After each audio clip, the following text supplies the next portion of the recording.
नमस्कार दोस्तों, मैं हूं सुमन चौधरी और सक्सेस प्लस अकेडमी के प्लेटफॉर्म पर आप सभी का हार्दिक स्वागत है।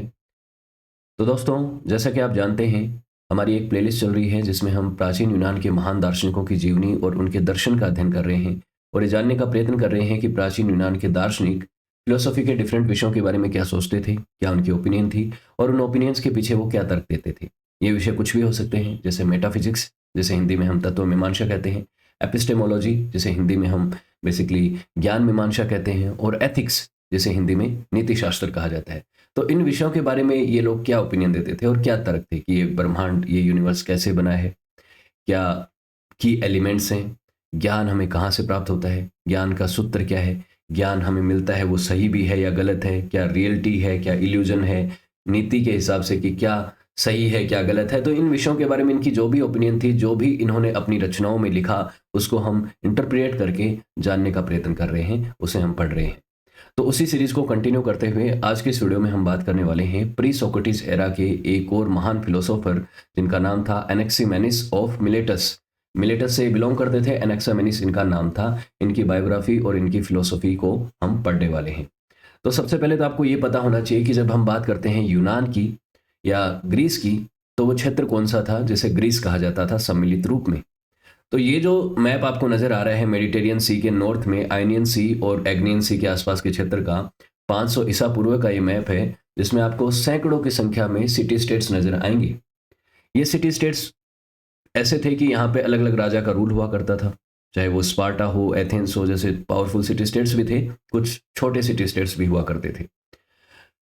तो इनमें समानता और असमानताएं दोनों ही चीजें थी कि राजा अलग अलग थे, पॉलिटिकल ढांचा अलग अलग था, कि अलग अलग इस देवताओं को कई जगह मानते थे। लेकिन अगर इनको संयुक्त रूप में देखा जाए तो इनको यूनानी कहा जाता था। क्यों? क्योंकि ये एथनिकली सेम थी, इनकी भाषा सेम थी, इनका रिलीजन ऑलमोस्ट सेम था। कहीं कहीं वेरिएशंस आपको नजर आएंगे, लेकिन लगभग सेम था। और ये आप अपने आप को सम्मिलित रूप में यूनानी कहते भी थे इनकी भाषा के आधार पे, और तमाम कल्चरल और ट्रेडिशनल तरीके से ये लोग एक जैसे थे। तो इनके बारे में हम ऑलरेडी बहुत कुछ पढ़ चुके हैं। इनका जो साम्राज्य था और इनकी जो सिविलाइजेशन थी, उसको हमने इस वीडियो में पढ़ा, जाना कि ये जो ग्रीक सिटी स्टेट्स थे सम्मिलित रूप में, जिनको ग्रीक एम्पायर या ग्रीक सिविलाइजेशन कहा जाता है, इनका क्या इतिहास है, पॉलिटिकल इतिहास, जियोग्राफिकल लोकेशन और इनका रिलीजन, लैंग्वेज, ट्रेडिशंस, सब चीज़ों को हमने इस वीडियो में पढ़ा था। उसके बाद इनके रिलीजन को, जो इनका एक पॉपुलर रिलीजन था हेलेनिज्म रिलीजन या ओलंपियाड गॉड्स की, जिसमें पूजा की जाती थी 12 ओलंपियाड गॉड्स की, उसके बारे में हमने पढ़ा, उनको जाना, क्या किस तरीके के देवता थे, किस तरीके के ट्रेडिशन, रिचुअल्स और सेक्रीफाइसेस यहाँ पे किए जाते थे।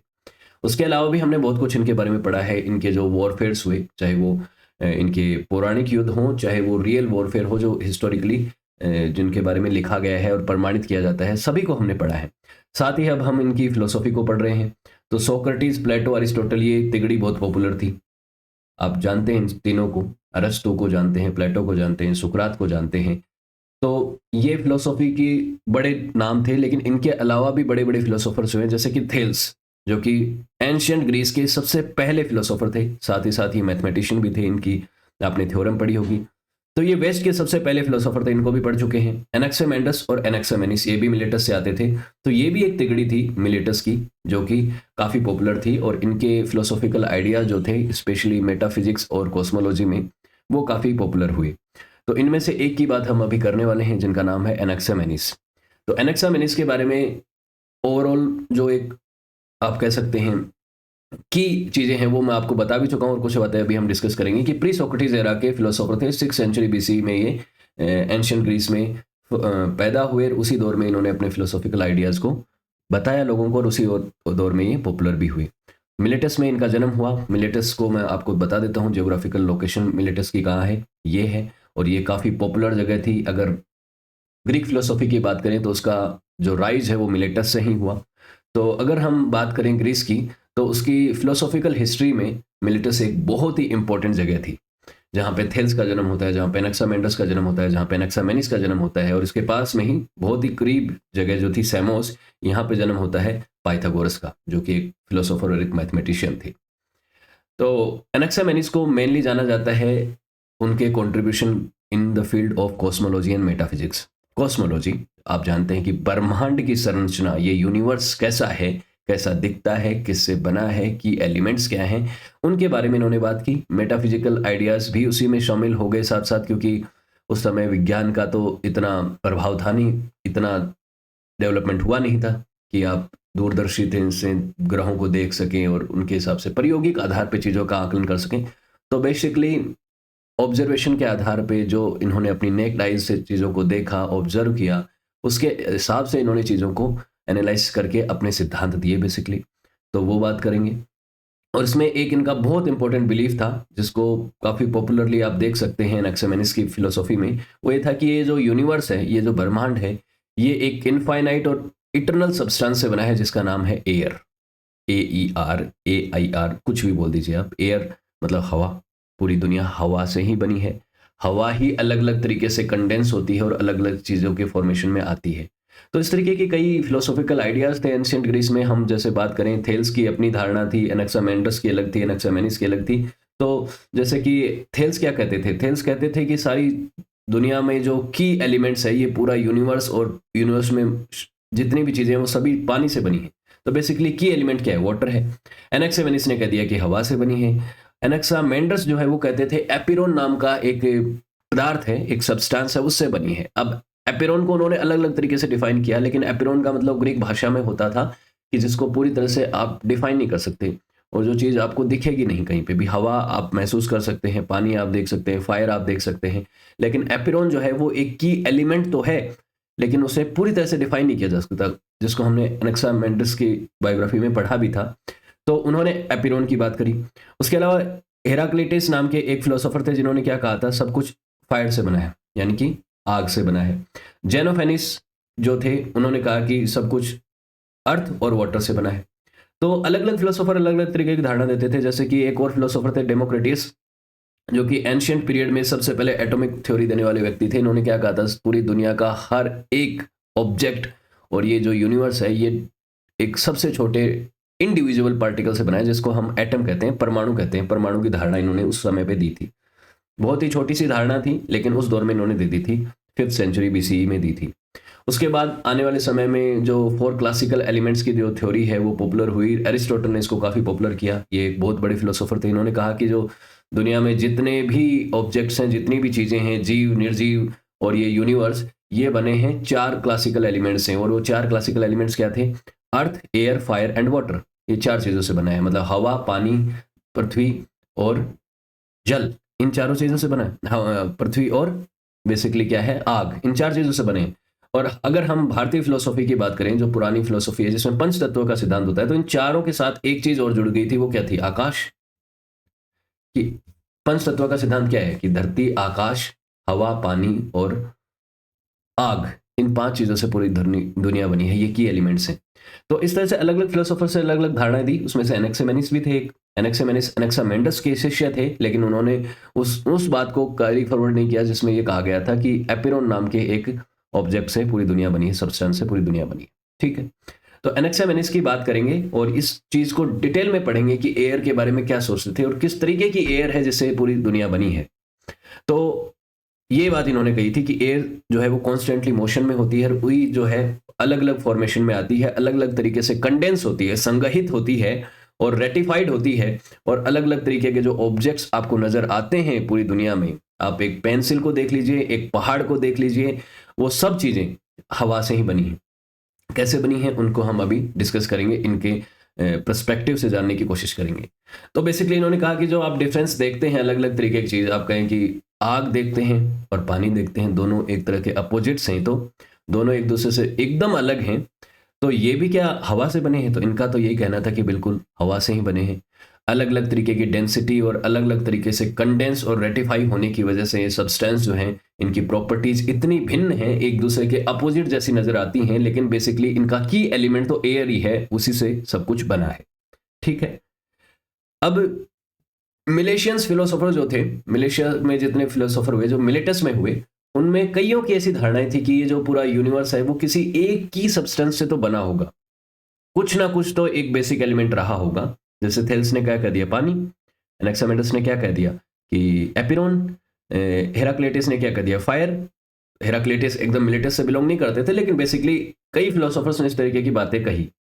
तो ये एक fundamental substance of the universe की जो धारणा है, इसने आगे चल के भी कई फिलोसोफर्स को प्रभावित किया, इन्फ्लुएंस किया और एक तरीके का ग्राउंड वर्क जो है उनके लिए तैयार कर दिया कि वो नेचर ऑफ रियलिटी को जाने, फिजिकल वर्ल्ड के कंस्ट्रक्शन को जाने कि ये दुनिया बनी है तो कैसे बनी है, ये यूनिवर्स जो बना है इसके की एलिमेंट्स क्या हैं। तो ये चीजें जो है सोचने के लिए इन फिलोसोफर्स ने मजबूर कर दिया उन आने वाले फिलोसोफर्स को, और उनको एक आधारशिला दे दी कि आप सोचिए और जानिए। और आगे वाले फिलोसोफर्स ने उनको जाना भी, अलग अलग तरीके के एंगल्स भी दिए और ये बातें कही कि इस तरीके से चीजें बनी हैं। उसके बाद इनका जो कंट्रीब्यूशन है कॉस्मोलॉजी के साथ साथ मेटाफिजिक्स में भी है, तत्व मीमांसा जिसे कहते हैं। तत्व मीमांसा क्या होती है अभी हम बात करेंगे, इसको सेपरेटली भी पढ़ेंगे। फिलोसॉफी का एक कोर्स मैं आपके लिए जल्दी लेके आऊंगा जिसमें हम फिलोसॉफी को डिटेल में पढ़ेंगे, जिसमें सम्मिलित रूप में अलग अलग फिलोसोफर्स की राय और अलग अलग तरीके के जो प्रभाव पड़े हैं इन फिलोसॉफिकल ब्रांच के डेवलपमेंट्स में, तो उनको हम पढ़ेंगे। मेटाफिजिक्स के बारे में इनकी क्या ओपिनियन थी, एपिस्टेमोलॉजी यानी ज्ञान मीमांसा, ज्ञान कहाँ से प्राप्त होता है हमें, उसके बारे में क्या राय थी, और एथिक्स के बारे में। तो इन तीनों विषयों के बारे में बात करी थी जो कि मेन ब्रांचेस हैं फिलोसॉफी की। तो तीनों के बारे में इनके कुछ ना कुछ आइडियाज थे, ठीक है।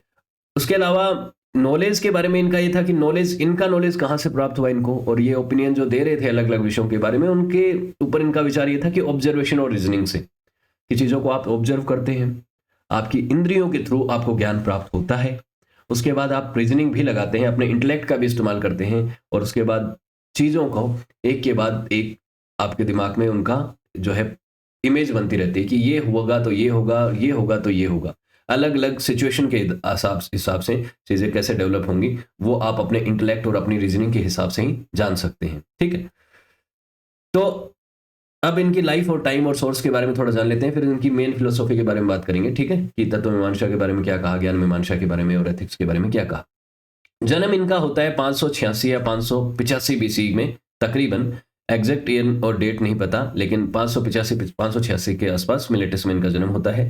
और इनके बारे में जो सर्वाइविंग इंफॉर्मेशन है वो ज़्यादातर डायरेक्ट किसी सोर्स से नहीं मिलती, लेकिन एरिस्टोटल और थियोफ्रेटस के माध्यम से मिलती है। उन्होंने इनके फिलोसॉफिकल आइडियाज़ के बारे में बात करी और कई आइडियाज़ को उन्होंने खारिज किया और कईयों को सपोर्ट किया। तो बेसिकली उन्हीं के थ्रू पता चल जाता है सेकेंडरी सोर्स के माध्यम से कि ये कौन थे और कहाँ से आते थे।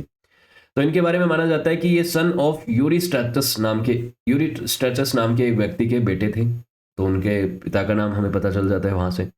और एनेक्सिमेंडस के ये शिष्य थे, बेसिकली एनेक्सिमेंडस से इन्होंने शिक्षा ग्रहण करी और एनेक्सिमेंडस के साथ इनके पिता के अच्छे संबंध थे, एक या कह सकते हैं फ्रेंडली रिलेशन थे, जिसकी वजह से ये इनके स्टूडेंट बने। अपने बेटे को उन्होंने कहा कि आप मेरे फ्रेंड के यहाँ पे जाके पढ़ाई कर सकते हैं, ठीक है। अब एनेक्सिमेंडस के शिष्य होने की वजह से एनेक्सिमेंडस की फिलोसॉफी का तो प्रभाव इनके ऊपर पड़ना तय था, लेकिन उसके अलावा होमेरिक एपिक, होमर ने जो चीज़ें लिखी आपको पता है, होमर के बारे में पढ़ चुके हैं। एंशियंट ग्रीस में वो एक महान पोएट के तौर पे देखे जाते हैं, जैसे कि भारत में वाल्मीकि और वेदव्यास जी के बारे में पढ़ते हैं हम, और उन्होंने जो इपिक्स लिखे रामायण महाभारत, उसी तरीके से होमर ने वेस्ट में ग्रीक माइथोलॉजी के ऊपर इपिक्स लिखे। इलियाड और ओडिसी नाम की उन्होंने पोएम्स लिखी। छोटी पोएम्स हैं, उतनी बड़ी पोएम्स नहीं जितने की आप देख सकते हैं कि रामायण में 24,000 श्लोक हैं, महाभारत में 1,00,000 श्लोक हैं, लेकिन ये छोटी हैं। वो भी कभी बात करेंगे वो कैसे डेवलप हुआ, हिंदुइज्म का रिलीजन का जो हमारा वीडियो है वो भी आप देख सकते हैं। तो उसके अलावा एक और रिलीजन था एंशियंट ग्रीस में। वैसे रिलीजन जो है वो अलग अलग तरीके के रिलीजन भी थे, 4-5 रिलीजन थे। मेन जो रिलीजन था हेलेनिक रिलीजन, उसको हम पढ़ चुके हैं। ऑर्फिज्म रिलीजन जो था इसको हम पढ़ेंगे। तो ये एक अलग तरीके का रिलीजन था, अलग तरीके की इनकी माइथोलॉजी थी, अलग तरीके का इनका क्रिएशन मिथ था, उसको हम पढ़ेंगे किसी दिन। तो इससे भी इनके आइडियाज जो है वो डेवलप हुए। These teachings might have influenced his philosophical ideas, especially concerning two classical elements. जो classical elements के बारे में जो चीज़ें थी उनके बारे में इनका जो डेवलपमेंट है, फिलोसॉफिकल डेवलपमेंट है, वो कहाँ से हुआ, एनेक्सिमेंडस, होमर की जो इपिक्स हैं उनसे, और एक और रिलीजन जो था जिसका नाम था ऑर्फिज्म, इनसे हुआ डेवलपमेंट। अब इनके बारे में एक बात और हमें पता चलती है कि इनके पास सफिशिएंट अमाउंट ऑफ वेल्थ थी, मतलब अच्छी फैमिली से बिलोंग करते थे, प्रोस्परस थी इनकी फैमिली। और जब प्रोस्पेरिटी होती है तो आपको समय मिलता है। समय मिलता है किस चीज़ के लिए, दूसरी चीज़ों को एक्सप्लोर करने के लिए। अगर पैसा नहीं होगा तो आदमी क्या करेगा खाने पीने और बेसिक सुख सुविधाओं के लिए ही अपना जीवन यापन करेगा, उसी के पीछे दौड़ेगा, वही कर पाएगा। लेकिन जब वेल्थ थी तो इनको पढ़ने का और अपने फिलोसॉफिकल आइडियाज़ को डेवलप करने का समय मिल गया और उन्होंने उस काम पे फोकस भी किया। तो इनकी जो जर्नी है फिलोसॉफिकल आइडियाज़ की, वो एनाक्सामेंडस से शुरू होती है और फिर माइथोलॉजिकल और अलग-अलग स्टोरीज़ और क्लासिकल एलिमेंट्स को पढ़ने के थ्रू डेवलप होती है, जिसके हिसाब से ये चीज़ें कहते हैं। तो सबसे पहले तो कॉस्मोलॉजी के बारे में इन्होंने क्या कहा, तो कॉस्मोलॉजी और fundamental principle of the universe that governs universe, ये जो दुनिया है, ये जो ब्रह्मांड है, ये कैसे बना है और कैसे ये गवर्न होता है, कैसे चलता है, नेचर ऑफ रियलिटी क्या है, इसमें इनका सबसे ज्यादा इंटरेस्ट था। जैसा कि बाकी मिलेशियन स्कूल्स ऑफ थॉट के फिलोसोफर्स का भी था, जो कि इस चीज के बारे में ज्यादा एम्फेसाइज करते थे, कि जानना चाहते थे कि नेचर ऑफ रियलिटी क्या है, यूनिवर्स कैसे बना, कैसे हम सब चलते हैं, हमारे अंदर क्या यूनिटी है, क्या डाइवर्सिटीज हैं, क्या अपोजिट्स हैं, क्या सिंगुलरिटी है। तो इनके बारे में ये बात करते थे, इसके बारे में इनका इंटरेस्ट भी था। तो इनका बिलीव क्या था, जो मैं आपको शुरू में बता चुका हूं, कि ये जो दुनिया है, ये जो ब्रह्मांड है, इसका हर एक कण जो है, उसमें एक एक एलिमेंट है जो कि कॉमन है, वो है एयर, जिससे पूरी दुनिया बनी है। मतलब बेसिकली आप कह सकते हैं, जैसे कि आज हम एटम की थ्योरी को जानते हैं ना, कि सारे के सारे जो ऑब्जेक्ट्स आप देखते हैं, उसमें एक चीज होती है जो कि इनडिविजिबल है, जिसको तोड़ा नहीं जा सकता, वो है एटम। अब इस एटम के अंदर भी अब मॉडर्न धारणाओं में तो आप जानते हैं, साइंस ने डेवलपमेंट कर लिया कि इसमें एक नाभिक भी होते हैं, न्यूक्लियस, उसके अंदर प्रोटॉन न्यूट्रॉन होते हैं, उस नाभिक, उस न्यूक्लियस के चारों तरफ इलेक्ट्रॉन चक्कर लगाते हैं। तो ये बातें तो आप जानते हैं कि हर एक जो अलग अलग सब्सटेंस आप देखते हैं, उसका अलग अलग एक तरीके का एटम होता है, उसको सम्मिलित रूप में आप एटम कह देते हैं, लेकिन अलग अलग संरचना वाले एटम होते हैं, अलग अलग संख्या होती है प्रोटॉन की, अलग अलग न्यूट्रॉन की होती है। जीवों के अंदर आप देखते हैं कि जो कोशिका होती है, सेल, सब में सेल्स होती हैं, चाहे वो पेड़ पौधों में भी सेल्स होती हैं, और ह्यूमन बीइंग्स और बाकी एनिमल्स में भी, जितनी भी स्पीसीज हैं, सब में सेल होती हैं। ठीक है। तो यहाँ पे उस समय ये धारणाएं थी नहीं, इवोल्यूशन की थ्योरीज वगैरह नहीं थी। तो इन्होंने ये था कि ये जो ब्रह्मांड बना है, कैसे बना होगा, इसके बारे में सोचते थे लोग। अलग अलग तरीके के एक्सपीरियंस होते थे अपनी लाइफ में, उसके हिसाब से किसी ना किसी नतीजे पे पहुंचते थे। उसी नतीजे पे ही पहुंच के इन्होंने क्या कहा, कि ये पूरी दुनिया एयर से बनी है। ठीक है। डेमोक्रेटिस ने तो उस समय पे भी कह दिया था कि एटम से बनी है पूरी दुनिया। उसमें तो उन्होंने ये तक कह दिया था कि आत्मा भी एटम से बनी है, भगवान भी एटम से बना है, और ये पूरा संसार भी एटम से बना है। इस तरीके की बातें उन्होंने कही। उन्होंने कह दिया कि एटम ही जो है वो प्राइमरी ऑब्जेक्ट है। ठीक है। तो वो बात इन्होंने कही। इन्होंने ये कह दिया कि जो एयर जो आप मैं बात कर रहा हूं, उसको आप ये मत सोचिए कि जो हवा आप सांस लेते हैं सिर्फ वो एयर, ये एक फंडामेंटल प्रिंसिपल है। इस प्रिंसिपल की तरह इसे लीजिए, जो कि आप ऑब्जर्वेशन के थ्रू फील कर सकते हैं कि किस तरह से ये जो मेटेरियल वर्ल्ड है, ये पूरी दुनिया, जो ये सृष्टि है, ये जो फिजिकल वर्ल्ड है, भौतिक संसार है, ये कैसे बदलता रहता है, चीजें बदलती रहती हैं, एक चीज दूसरी चीज में बदलती रहती है। तो वो फंडामेंटल प्रिंसिपल जो है, वो एयर के ऊपर आधारित उन्होंने कह के कह दिया कि एयर से सब कुछ बना है। जैसे एनेक्सामेंडर ने क्या कहा था, कि वो एपिरोन नाम के एक कण से बना है। एपिरोन जो है, उसको डिफाइन नहीं किया जा सकता था, तो उन्होंने हवा, पानी और आग या अर्थ का सहारा नहीं लिया, उन्होंने तो एपिरोन बोल दिया। एक डिफरेंट ही बोल दिया, कि एक डिफरेंट ही तरीके का जो पार्टिकल है या डिफरेंट ही तरीके की चीज है, उसी से बनी है पूरी दुनिया। एनेक्सेमेनिस ने हवा का इस्तेमाल किया।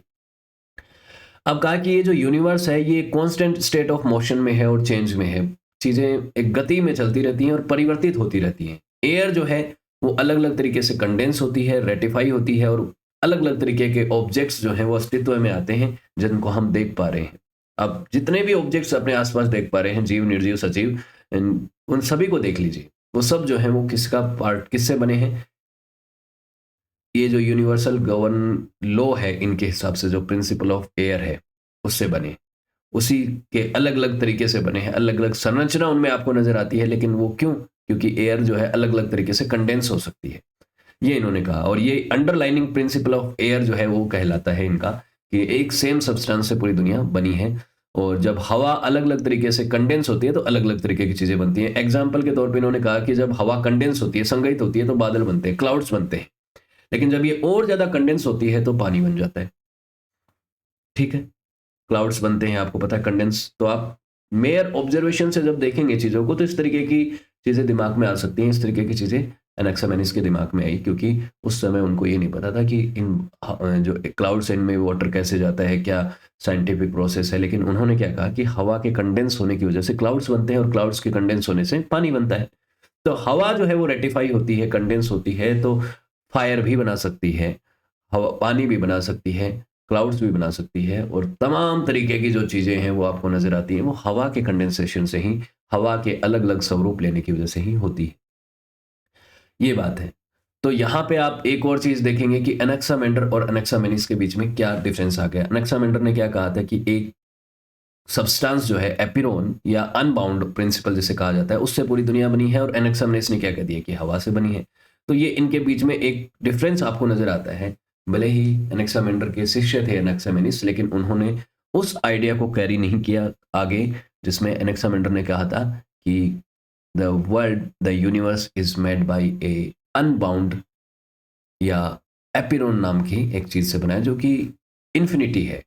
मतलब अन एपिरोन को पूरी तरह से डिफाइन भी नहीं किया जा सकता। कुछ प्रॉपर्टीज जरूर बताई थी एनेक्सामेंडर्स ने, लेकिन ये नहीं कहा कि ये क्या है, इसकी ऐसे डिफाइन नहीं कर दिया कि ये देखो ये होता है एपिरोन, क्योंकि उसको अलग तरीके से परिभाषित किया। उन्होंने कहा कि ये आप चीज देखेंगे नहीं, आपको कभी हाथ में लेके नहीं नजर आएगा कि एपिरोन क्या है, लेकिन वो है, वो हर एक चीज में है। तो इस चीज को सिंप्लीफाई करके एनेक्सामेनिस ने तो सिर्फ कह दिया कि हवा ही है और हवा से ही सब कुछ बना है, उसके कंडेंसेशन और रेटिफिकेशन से, रेफ्रैक्शन से सब कुछ बना है, चाहे फायर हो, स्मोक हो, स्टीम हो, और बाकी मड, डर्ट, स्टोन, सब कुछ उसी से बना है। तो ये ध्यान रखिएगा। अब बात आती है तत्व मीमांसा की। तत्व मीमांसा या मेटाफिजिक्स के बारे में एनेक्सामेनिस के क्या आइडियाज थे। तो सबसे पहले तो आपको पता होना चाहिए कि मेटाफिजिक्स क्या है। तो मेटाफिजिक्स फिलोसॉफी की एक बहुत ही महत्वपूर्ण और बहुत ही इंटरेस्टिंग ब्रांच है, जिसमें यह जानने की कोशिश की जाती है कि रियलिटी क्या है। जो हम अपनी इंद्रियों के माध्यम से, हमारे सेंसेस के माध्यम से परसीव करते हैं और कई बार परसीव नहीं कर पाते हैं। जैसे कि हमारी इंद्रियां क्या है, हमारे जो सेंसेस है, 5 सेंसेस हैं आप सभी के पास। आपकी आंखें, आपके कान, आपकी त्वचा, आपके जीभ, आपकी नाक, इनसे आप क्या कर सकते हैं, चीज़ों को देख सकते हैं, सुन सकते हैं, सूंघ सकते हैं, स्पर्श कर सकते हैं। तो इनसे हमें क्या ज्ञान प्राप्त होता है। अगर आप किसी गर्म चीज़ को छुओगे तो आपको क्या पता चलेगा कि गर्म है, छूने से ही पता चल गया। किसी चीज़ को स्मेल करोगे तो उसकी स्मेल कैसे आ रही है आपको पता चल जाएगा, क्योंकि स्मेल्स को हमने क्लासिफाई डिफाइन कर लिया है कैसी होती है। उसके अलावा आपको ये भी पता चल जाएगा कि कोई चीज़ कैसी दिखती है, क्योंकि हमें रंगों का ज्ञान है आज के समय, तो अपनी आंखों का इस्तेमाल करके वो आप पता चला सकते हैं। इसी तरीके से तमाम चीज़ों का जो हम ज्ञान प्राप्त कर सकते हैं हमारी इंद्रियों के माध्यम से, उनसे परे का जो ज्ञान है, चाहे कोई भी ज्ञान, और इवन विज्ञान के एक्सपेरिमेंट्स और एक्सपेरिमेंट के आधार पे जो ज्ञान हमें प्राप्त होता है, उससे भी परे का जो ज्ञान है। क्योंकि आपको पता है कि विज्ञान ने भी आज के समय जो तरक्की की है, वो ऐसा तो है नहीं कि पूरा हो चुका है कंप्लीटली। विज्ञान जो है वो सारी तरक्की कर चुका है, अभी तो बहुत कम हुआ है। इतना सब होने के बाद भी हम ये कह सकते हैं कि अभी तो बहुत कम है, समुद्र में पानी के एक लोटे के बराबर अभी तक विज्ञान ने डेवलपमेंट किया है। तो उससे परे का जो ज्ञान है, ये जो यूनिवर्स है, कितनी गैलेक्सीज हैं और कितने ब्रह्मांड में कितने सारे ऑब्जेक्ट्स हैं, कैसे बने ये ब्रह्मांड, ये यूनिवर्स, कैसे इसकी संरचना बनी। आज भले ही बहुत सारी थ्योरीज हैं, चाहे आप कह सकते हैं बिग बैंग थ्योरी और इस तरीके की कई थ्योरीज हैं, लेकिन एक थ्योरी आती है, कोई दूसरा वैज्ञानिक आके उसको गलत प्रूव करके नई थ्योरी दे देता है।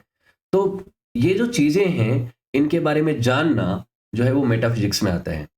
वो आप अपनी ऑब्जर्वेशन और अपने फिलोसॉफिकल आइडियाज़ के डीप में जितना जाते हैं, उससे आपको पता चलता है। तो वो अलग-अलग व्यक्ति अलग-अलग धारणा पे पहुंच सकता है। मेटाफिजिक्स में आपको पता है कि कोई सीमा नहीं है, आप कुछ भी सोच सकते हैं और कुछ भी धारणा दे सकते हैं। उसके पीछे आप तर्क ज़रूर देंगे, तर्क के बिना तो कोई मतलब नहीं है किसी आइडिया का। तो कोई भी फिलोसोफर जब बात करता है कि ब्रह्मांड कैसे बना, और अपनी अपनी जिज्ञासा के हिसाब से और अपनी ऑब्जर्वेशन के आधार पे चीज़ों को जिस तरह से डिफाइन करता है, अपने तर्क देके, तो मेटाफिजिक्स का पार्ट बन जाता है।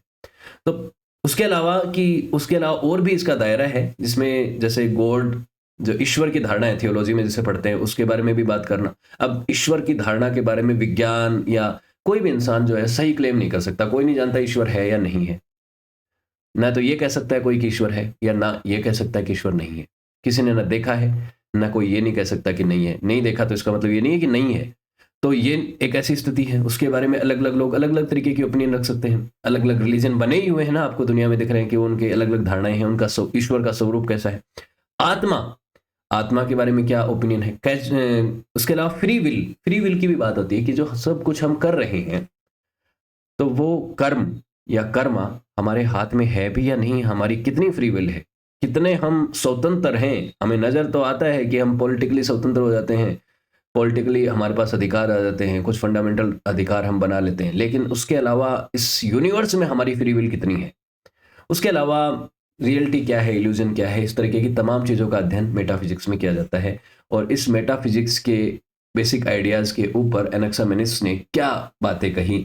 तो बेसिकली ये जो कॉस्मोलॉजी का जो इनका सिद्धांत है, nature of reality and fundamental principle that underlines, and जो एयर का कॉन्सेप्ट इन्होंने दिया, इसी से इनके मेटाफिजिकल आइडियाज जो हैं, इनकी तत्व मीमांसा की जो फिलोसॉफी है वो डेवलप हुई, और उसी का प्रभाव जो है आगे आने वाले फिलोसोफर्स पे पड़ा, एंशियंट ग्रीस में भी और आगे भी उसके आसपास के क्षेत्र में, यूरोप में बहुत पड़ा उसका प्रभाव। एनाक्सिमेनिस हो, थेल्स हो या एनाक्सिमेंडस हो, तीनों का अगर आप सम्मिलित रूप में प्रभाव देखें तो काफी प्रभाव पड़ा, और वो प्रभाव आपको एरिस्टोटल, प्लेटो जैसे आगे आने वाले ग्रेट फिलोसोफर्स पे भी देखने को मिलता है। तो मेटाफिजिक्स के ऊपर इनकी ये जो कॉस्मोलॉजी वाली थ्योरी है वही काम करती है, उसी को हम पढ़ते हैं। एपिस्टेमोलॉजी यानी ज्ञान मीमांसा, अब ये क्या होती है, ये भी फिलोसॉफी की ब्रांच है, जिसमें ये जानने को हमें मिलता है कि थ्योरी ऑफ नॉलेज क्या है, ज्ञान का सूत्र क्या है, ज्ञान हमें कहाँ से प्राप्त होता है, जो ज्ञान हमें प्राप्त होता है वो कैसे प्राप्त होता है, वो सही भी है या गलत है, और उसके पीछे के कारण क्या है अगर हम उसे सही माने तो एपिस्टेमोलॉजी को आप इस तरह से देख सकते हैं कि भाई सबसे पहले तो ज्ञान क्या है और हमें क्या ज्ञान प्राप्त हो सकता है। ज्ञान बेसिकली एक छोटी छोटी चीजों के बारे में भी ज्ञान होता है, छोटा जो हमारी इंद्रियों से मिलता है, लेकिन उसके अलावा ज्ञान जो है अल्टीमेट ट्रूथ जिसे कहते हैं, इनलाइटनमेंट काइंड ऑफ नॉलेज की जब हम बात करते हैं, तो एपिस्टेमोलॉजी में कहते हैं कि ज्ञान का सूत्र क्या है और ज्ञान है क्या एक्चुअली, और बेसिकली क्या सही है क्या गलत है, क्या ट्रूथ है क्या बिलीफ है, क्या जस्टिफाइड है। जस्टिफाइड है तो बेसिकली उसके पीछे कुछ ना कुछ तर्क दिया जाएगा, बिलीफ को कई बार जस्टिफाई नहीं किया जा सकता। उसके अलावा how do we get the knowledge, ये ज्ञान हमें प्राप्त होता कैसे है, उसका तरीका क्या है। अनुभववादिता यानी कि अनुभव से हम प्राप्त जो करते हैं, एक्सपीरियंस और हमारे सेंसेस के माध्यम से। उसके अलावा रैशनलिज्म से।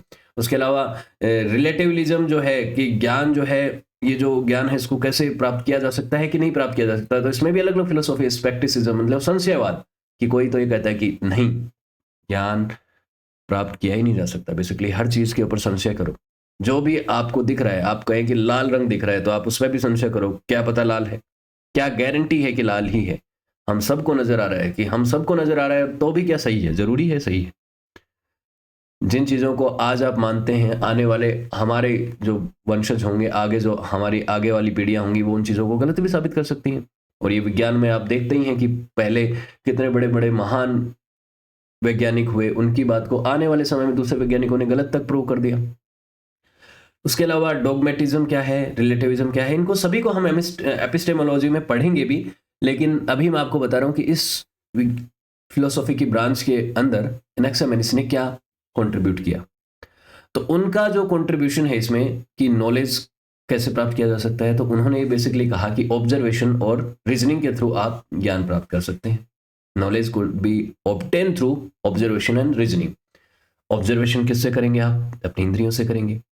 आपके सेंसेस का सही तरीके से इस्तेमाल करने के बाद आपको ऑब्जर्वेशन से बेसिक चीज़ों का आइडिया लग गया, उसके बाद आप अपना इंटेलेक्ट इस्तेमाल करेंगे, और इंटेलेक्ट से नेचुरल वर्ल्ड और ये जो अंडरलाइनिंग प्रिंसिपल है जो गवर्न करता है पूरे ब्रह्मांड को, उसको समझ के आप जो है चीज़ों के किसी नतीजे पे पहुंच जाते हैं, और उससे ही चीज़ें एक के बाद एक डेवलप होती हैं। आप बेसिकली मान लीजिए आप आग, फायर को स्टडी कर रहे हैं, तो फायर की प्रॉपर्टीज आपको पढ़ेंगे कि वो जला देती है, वो कैसी है, वो कैसे बनी है, उसका क्या प्रभाव है। या किसी भी सब्सटेंस को आप पढ़ते हैं, बेसिक फायर तो मैंने बहुत ही फायर बेसिक बता दिया, आप किसी भी चीज़ को पढ़ते हैं तो उसके बारे में एक तो आपकी ऑब्जर्वेशन होगी, जो आपके सेंसेस आपको बताएंगे कि उसका टेस्ट कैसा है, उसका रंग कैसा है, वो उसका बिहेवियर आप समझ पाएंगे अपने ऑब्जर्वेशन के थ्रू। फिर उसके बाद रीजनिंग, कि उसके बाद आगे वाली स्टेज क्या होगी किसी भी चीज़ की। तो बेसिकली ये चीज़ आप देख सकते हैं। आज वैज्ञानिक प्रयोग जब होते हैं तो प्रयोगों में भी तो पहले ऑब्जर्वेशन और उसके बाद उसका प्रैक्टिकल और उसके बाद ये होता है कि ये चीज़ करेंगे तो इसका ये नतीजा होगा और ये करेंगे तो इसका ये नतीजा होगा। तो ये चीज़ है, इसके लिए आपको अपने इंटेलेक्ट और अपने रीजनिंग का इस्तेमाल करना है। और intellect could the use the understand the patterns and relationship between the in the natural world and make prediction about how thing would behave in the different circumstances. अलग अलग सिचुएशन में कोई चीज़ कैसे बिहेव करेगी, ठीक है, एक ही चीज़ कैसे काम करेगी। आप केमिस्ट्री में अलग अलग तरीके प्रयोग करते हैं, एक चीज़ को दूसरी चीज़ के साथ मिक्स करते हैं तो एक के साथ मिक्स करते हैं तो कुछ अलग चीज़ बनती है, दूसरे के साथ मिक्स करते हैं तो कुछ अलग बनता है। तो वो जो चीज़ है वो आप अपने इंटेलेक्ट और अपनी रीजनिंग के आधार पे ही प्रेडिक्ट कर पाएंगे। ऑब्जर्वेशन के माध्यम से आप बेसिक एलिमेंट्स का जो है संरचना और चीज़ें समझ पाएंगे। उसी तरीके से अगर रीजनिंग को समझ पाएंगे तो आगे के पैटर्न्स और आगे की जो प्रेडिक्शंस है उनको कर पाएंगे। ये इनकी सोच थी एपिस्टेमोलॉजी में, ज्ञान मीमांसा में। अब बात करते हैं एथिक्स की, नीति शास्त्र की। तो नीति के ऊपर इनकी क्या राय थी? इन्होंने कोई मॉरल कोड ऑफ कंडक्ट नहीं डेवलप किया कि कोई एथिकल सिस्टम या एथिकल कोड इन्होंने डेवलप कर दिया और कह दिया हो कि भाई ये रूल मैं बना रहा हूँ, ये 10 रूल हैं, इन 10 रूल्स को फॉलो कर लिया तो आप एथिकल हो गए। ऐसा नहीं था। जैसे कि बहुत सारे रिलीजन्स में किया जाता था भी कि भाई किस तरह से आप चीज़ों को एथिकल रख सकते हैं। अब एथिक्स क्या होता है? नीति शास्त्र, इसको आप इसमें सब कुछ आ जाता है। मोरलिटी आ जाती है, इंटीग्रिटी आ जाती है, honesty, values, honour, choice, conscience, responsibility, right, wrong, ये सब चीजें इसमें आ जाती हैं। तो बेसिकली फिलोसॉफी की वो ब्रांच जिसमें मॉरल प्रिंसिपल एंड वैल्यूज के बारे में अध्ययन किया जाता है जो कि ह्यूमन बिहेवियर को गवर्न करते हैं, वो एथिक्स है। ठीक है, बहुत ही सिंपल शब्दों में इसको इतने में ही कह सकते हैं आप कि एथिक्स क्या है, कि क्या सही है, क्या गलत है, क्या करना चाहिए ह्यूमन बिहेवियर को, उन वैल्यूज को समझने के लिए। तो इसमें एनेक्सामेनिस ने कुछ बातें कही और उन्होंने कहा कि देखिए, यूनिवर्स जो है उसके अपने लॉ हैं, अपने तरीके हैं, जिससे सब जो पूरे ब्रह्मांड की सभी चीजें हैं, सभी वस्तुएं हैं, जीव, सजीव, ये सब जो है निर्जीव, सभी जो है वो एक हार्मनी में है। तो ह्यूमन बीइंग्स को भी उस हार्मनी को मेंटेन रखने के लिए यूनिवर्सल लॉज को फॉलो करना चाहिए। यूनिवर्स के जो लॉज हैं उनको समझना चाहिए कि क्या चीज़ें किस तरह से हैं, उनको समझो अपनी ऑब्जर्वेशन और अपनी रीजनिंग के थ्रू, और उसके बाद उसी तरह से बिहेव करो कि नेचुरल वर्ल्ड को प्रोटेक्ट करो, रिस्पेक्ट करो उसकी, और जो अंडरलाइनिंग यूनिटी है उसका सम्मान करो और उसको कभी तोड़ो मत, किसी भी तरीके का नियम तोड़ो मत। तो बेसिकली इसमें इन्होंने ये कह दिया कि जैसे कि पॉल्यूशन मत फैलाओ। अगर आप पूरे इस नेचर को आप दूषित करते हैं तो बेसिकली आप डिस्ट्रॉय कर रहे हैं, नेचर को डिस्ट्रॉय कर रहे हैं, यूनिवर्स का नुकसान कर रहे हैं, जो अंडरलाइन यूनिटी थी उसको तोड़ रहे हैं। जब सब लोग एक साथ सरवाइव कर सकते हैं और आप मान लीजिए कोई भी व्यक्ति, कोई भी ह्यूमन बीइंग अगर किसी भी तरीके का इमोरल कंडक्ट करता है तो वो बेसिकली मान लो पॉल्यूशन कर रहा है, तो पॉल्यूशन से क्या होगा? नेचर को नुकसान होगा, पेड़ पौधों को और दूसरे जीवों को नुकसान होगा। तो वो सब नहीं करना है, जो भी हार्मफुल है इस यूनिवर्स के लिए वो सब नहीं करना है। किसी भी तरीके का कंजप्शन और ऐसा जो पॉल्यूशन और गलत तरीके का एक्सेसिव कंजप्शन आपको नहीं करना है। ये इन्होंने ह्यूमन बिहेवियर में चीज डालने के लिए बात कही एथिक्स में, जो बहुत ही बेसिक सी बातें थी कि एथिक्स का मतलब ये है कि यूनिवर्सल लॉज का पालन करना, इनके हिसाब से ये था। ठीक है, अब इनका इन्फ्लुएंस जो है वो बड़ा बड़ा दायरा है। इनका, थेल्स का और एनेक्सामेंडर्स का जो सम्मिलित रूप में इन्फ्लुएंस है वो यही है कि इन्होंने यूनिवर्स की परिकल्पना को, यूनिवर्स की कंस्ट्रक्शन को, फिजिकल वर्ल्ड के कंस्ट्रक्शन को इस तरह से बताया कि वो किसी ना किसी एक की एलिमेंट से बने हैं। थेल्स ने चाहे पानी की बात कर दी हो, एनेक्सामेंडर ने चाहे एपिरॉन की बात कर दी हो, इन्होंने एयर की बात कर दी हो, लेकिन ये तीनों फिलोसोफर या इनके आसपास के इन जैसी बातों को बोलने वाले फिलोसोफर जो है वो इस दिशा में ले गए बाकी फिलोसोफर्स को और आने वाली पीढ़ियों को कि ये दुनिया बनी क्या है, कैसे है, उसकी संरचना के ऊपर सोचा जाए। तो ये आगे आने वाले थिंकर्स जो है उसके ऊपर सोचने लग गए कि अंडरलाइनिंग सब्सटेंस कैसे बना, क्या है। किसी ने एक सब्सटेंस की बात कर ली, किसी ने 2 की, किसी ने 4 की कर ली, है ना। तो 4 क्लासिकल एलिमेंट्स की थ्योरी वहां से निकल के आती है। उसके बाद आगे आने वाले जो फिलोसॉफिकल ब्रांचेस हैं जैसे स्टोइसिज्म और नियो प्लेटोनिज्म, इनके बारे में हम पढ़ेंगे भी जल्दी ही। तो इनका भी डेवलपमेंट जब हुआ तो उसमें भी कहीं ना कहीं एनेक्सामेनिस के जो विचार हैं और उनकी जो इन्फ्लुएंस अब आपको नजर आती है। जैसे कि स्टोइसिज्म में क्या होता है कि ये एक हेलेनिस्टिक फिलोसॉफी थी, 3rd सेंचुरी के आसपास के बीसी के एरा में इसका डेवलपमेंट हुआ, ना केवल ग्रीस में बल्कि रोमन्स क्षेत्र में भी। ठीक है, स्टोइसिज्म की हुई, तो स्टोइसिज्म में मार्कस ऑरेलियस को आप जानते होंगे, एक रोमन एम्परर और फिलोसोफर थे। तो उन्होंने काफी इंपॉर्टेंट रोल अदा किया, मेडिटेशन नाम की बुक लिखी। इनका क्या वो था, फिलोसॉफिकल आइडिया क्या था इनका? ये बेसिकली था कि ये जो emphasise the importance of living in the harmony, ये सारी दुनिया जो है उसको हार्मनी में रहना चाहिए और अपनी फेट को एक्सेप्ट करना चाहिए, हमारी जो डेस्टिनी है उसको एक्सेप्ट करना चाहिए, ये बात इन्होंने कही। तो ये जो लिविंग इन द हार्मनी वाली बात है, living in the harmony with the nature, ये कहीं ना कहीं एनेक्सिमेनिस की भी फिलोसॉफी का पार्ट था, ये वाला हिस्सा। तो ये कहीं ना कहीं स्टोइसिज्म को भी इन्होंने प्रेरित किया, उसको इन्फ्लुएंस किया। Stoics believe that the universe was governed by the rational principles. Rational principles के आधार पे ही दुनिया, ये ब्रह्मांड जो है वो चलता है, गवर्न किया जाता है। ह्यूमंस को भी इसको अंडरस्टैंड करना चाहिए और उसको एक तरह से फॉलो करना चाहिए। Anaximenes emphasis on the importance of underlying substance made up all the things in the universe. Rationalized Stoics believe about the rational order of the universe. तो ये जो दुनिया एक अंडरलाइनिंग प्रिंसिपल से बनी है, एयर से बनी है, ये कहीं ना कहीं स्टोइक्स को भी, स्टोइक फिलोसोफर्स को भी इसने प्रभावित किया। नियोप्लेटोनिज्म जो है वो 3rd सेंचुरी एडी में, सीई में, मतलब पोस्ट ईसा पूर्व बाद की बात है, उसके बाद ये डेवलप हुआ ये फिलोसॉफी। इसमें बेसिकली ये था, यूनिटी ऑफ यूनिवर्स की बात होती थी, importance of the underlining principle की इसमें भी बात होती थी कि, तो ये जो आइडिया है ये एनेक्सिमेनिस ने पहले ही दे दिया था। तो 3rd सेंचुरी एडी में भी उसी तरीके के आइडियाज डेवलप हो रहे थे। और नियोप्लेटोनिज्म में जो परस्यूट ऑफ नॉलेज की इंपॉर्टेंस को जिस तरह से बताया गया कि फंडामेंटल प्रिंसिपल्स को समझना है, और फंडामेंटल प्रिंसिपल्स को समझोगे आप यूनिवर्स के, तभी आप स्पिरिचुअल एनलाइटनमेंट को अचीव कर सकते हैं। तो ये इन्फ्लुएंस भी था आगे चल के 3rd सेंचुरी एडी तक एनेक्सिमेनिस, एनेक्सिमेंडस और थेल्स जैसे बड़े फिलोसोफर्स का।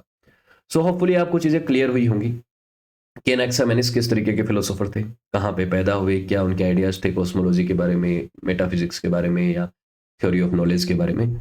तो अगर आपको वीडियो अच्छा लगा तो लाइक, शेयर और कमेंट तो कीजिएगा। जो भी आपका डाउट हो वो आप कमेंट सेक्शन में पूछ सकते हैं।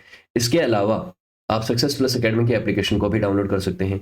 ये एप्लीकेशन अगर आप डाउनलोड करेंगे तो आपको इन वीडियोस की PDF मिल जाएंगी और इनसे रिलेटेड वीडियो लेक्चर्स भी मिल जाएंगे। आपका कोई और डाउट हो तो आप चैट सेक्शन के माध्यम से आप यहाँ पे जुड़ भी सकते हैं मुझसे। मैं आपको जितना जल्दी हो सके उतना रिप्लाई करूँगा। यहाँ पे आपको नज़र आ रहा होगा ये चैट सेक्शन।